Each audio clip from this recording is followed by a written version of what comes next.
Kjirstin Breure, President and CEO of HydroGraph Clean Power. We are a Canadian public company. Most of our operations are in the US, and then of course we are located at the GEIC, where we have an application development team. So we are a synthetic graphene producer. We primarily are producing graphene. We do this with an explosion process where we detonate hydrocarbon gases to produce pristine graphenes, and that activity is of course taking place in the US, and then we sell this to industry.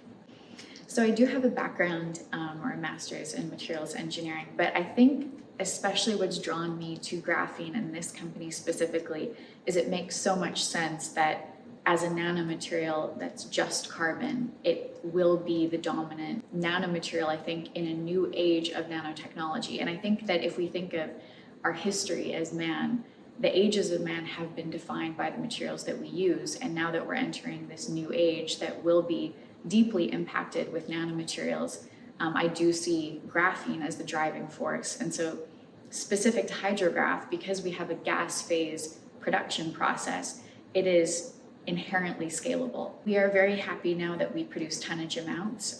We've successfully scaled up our production process last year.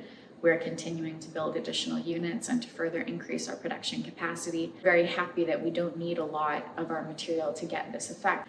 So it's a very exciting place to be. It was a surprise to us. We didn't know exactly what we had. We had different assumptions, but now we actually have the proof that we do perform with energy storage, with composites, with concrete and more. I think concrete is the obvious one here.